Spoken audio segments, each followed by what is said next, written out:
10 साल के एक भारतीय मूल के ब्रिटिश बच्चे ने 162 का आईक्यू स्कोर हासिल करके पूरी दुनिया को चौंका दिया है। 10 साल का बच्चा है क्रिश अरोड़ा, जिसने दुनिया के सबसे बड़े साइंसदानों के भी रिकॉर्ड ब्रेक कर दिए हैं। दोस्तों, इस मासूम बच्चे ने ज़हानत की दौड़ में अल्बर्ट आइंस्टाइन और स्टीफन हॉकिंग को पीछे छोड़ते हुए दुनिया के 1% मोस्ट इंटेलिजेंट लोगों में शमूलियत अख्तियार कर ली है। दुनिया के जीनियस दिमागों में हमेशा इंडियन ओरिजिन से ताल्लुक रखने वाले लोग हिंदू लोग ही क्यों शामिल हैं? आज पाकिस्तान के मुसलमान कहाँ हैं?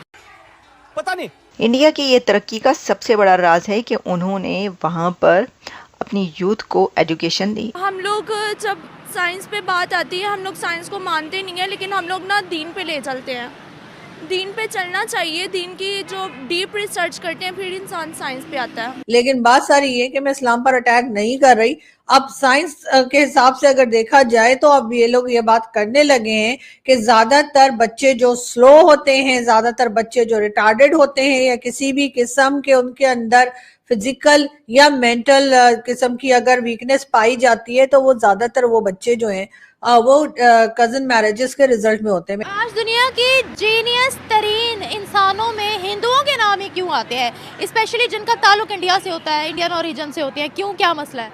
मुसलमान कहाँ सोए हुए हैं? इंडिया ने अपनी यूथ को एजुकेशन दे दी, तो सबसे बड़ी पॉपुलेशन होने के बावजूद भी देखिए यही तो उनको बात फायदा दे गई। उन्होंने एजुकेशन दे दी, उनको IITs खोल दी। दुनिया के जीनियस दिमागों में हमेशा इंडियन ओरिजिन से ताल्लुक रखने वाले लोग हिंदू लोग ही क्यों शामिल हैं? आज पाकिस्तान के मुसलमान कहाँ हैं? या अगर हम ओवरऑल मुसलमानों की बात करते हैं तो कहीं दिख नहीं रहे साइंस में या फिर टेक्नोलॉजी में कहीं दिख नहीं रहे। ऐसा क्यों है? और अगर हम इंडिया के बच्चों की बात करते हैं, इंडियन ओरिजिन से ताल्लुक रखने वालों की बात करते हैं, हिंदुओं की बात करते हैं, आज वो हर लिहाज से आगे क्यों जा रहे हैं कि दुनिया की बड़ी बड़ी टेक्नोलॉजीज, दुनिया के बड़े बड़े इदारों के CEOs इंडियंस बने हुए हैं। छोटे से छोटा बच्चा भी आज साइंस में महारत हासिल कर रहा है। ऐसा क्या है? ऐसी क्या खास बात है हिंदुओं के अंदर या फिर इंडियन ओरिजिन के लोगों के अंदर? दोस्तों, इस मासूम बच्चे ने ज़हानत की दौड़ में अल्बर्ट आइंस्टाइन और स्टीफन हॉकिंग को पीछे छोड़ते हुए दुनिया के 1% मोस्ट इंटेलिजेंट लोगों में शमूलियत अख्तियार कर ली है। ये बच्चा क्या एक्टिविटीज करता था कि इसकी ज़हानत इतनी अच्छी हो गई? पहले अरिश अरोड़ा चेस का बड़ा क्यूरियस है। उसके वालिदैन ने उसको चेस का ट्यूटर भी रख के दिया हुआ है और वो चेस को खेलता है। अपने ट्यूटर को कितनी दफ़ा उसने हराया है। क्रिश अरोड़ा म्यूज़िक लवर है, उसको पियानो पे बहुत महारत हासिल है और उसने अपने कई सीनियर जो पियानो आर्टिस्ट हैं उनको म्यूज़िक कंपटीशन में हराया हुआ है। उसके बाद ये क्रॉस वर्ड बच्चा बहुत खोलता है, जिसमें वर्ड्स होते हैं और उसमें गेम होता है। उसके बाद पजल्स का बड़ा ये क्यूरियस है, जो वर्ड्स होते हैं, पजल गेम होता है, वो भी बहुत ये बच्चा खेलता है। उसके बाद इसकी जो स्पेलिंग्स हैं वो बड़ी स्ट्रॉन्ग हैं। वर्ड्स की स्पेलिंग्स को बहुत सारी अच्छी तरीके से याद है। लैंग्वेज की तरफ ये अक्सर जो है बहुत सारे सेंटेंस डेली रूटीन में लिखता रहता है।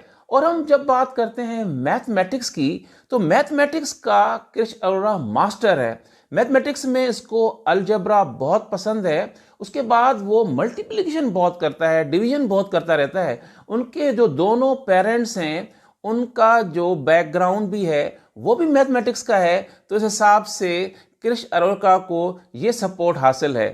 इस बच्चे ने इतने नंबर लेकर मेंसा इंटरनेशनल IQ सोसाइटी में भी शमूलियत हासिल कर ली है। तो आए हम सब पेरेंट्स अपने बच्चों को क्रिश अरोड़ा की सक्सेस स्टोरी के बारे में आगाह करते हैं कि ताकि बच्चे मोटिवेट हो सकें कि आखिर कामयाबी कैसे हासिल की जाती है।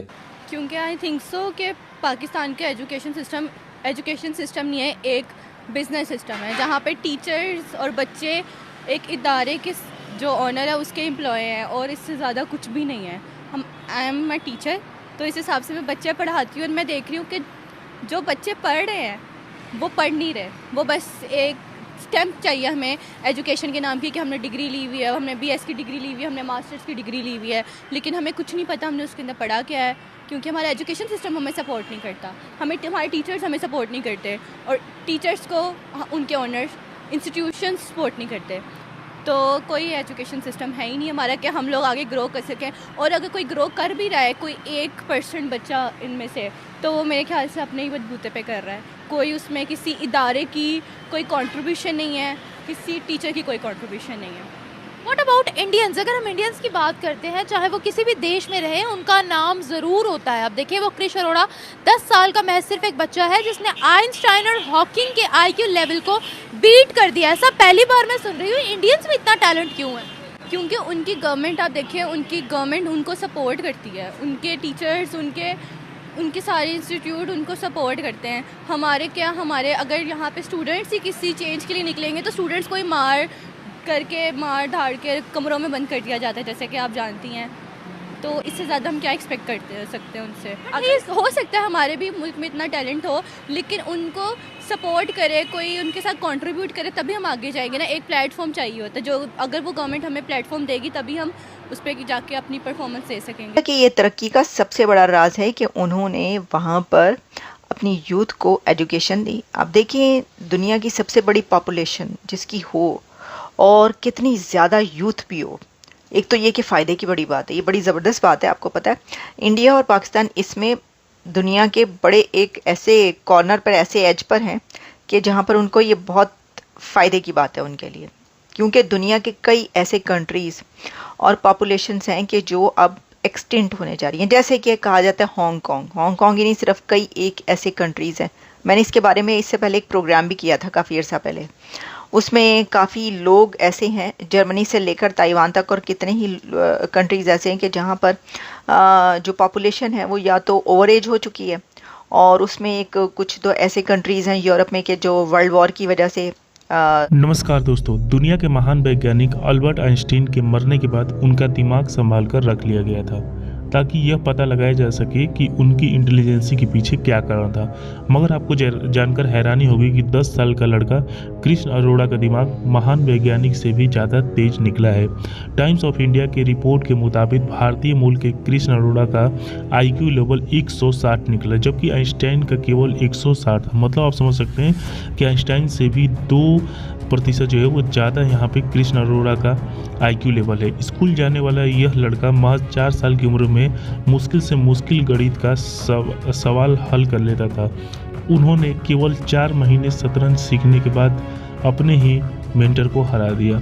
IQ लेवल क्या होता है? इंटेलिजेंस क्वेश्चन लेवल कई सारे टेस्ट के बाद निकलता है, जो कि दिमाग के काम करने की क्षमता के बारे में बताता है। इसे व्यक्ति की सीखने की क्षमता, सवाल हल करने की तेज़ी से क्षमता, ये उसको दर्शाता है। लेकिन जिस तरीके से ये रिपोर्ट आई है, ये कहीं ना कहीं पूरी दुनिया में हड़कंप मचा दिया है कि भारत के बच्चे भी आइंस्टाइन से ज़्यादा आगे निकल गए हैं। तो दोस्तों, बस आज के वीडियो में इतना ही। वीडियो अच्छी लगी तो वीडियो को लाइक और चैनल को भी सब्सक्राइब कर लीजिएगा।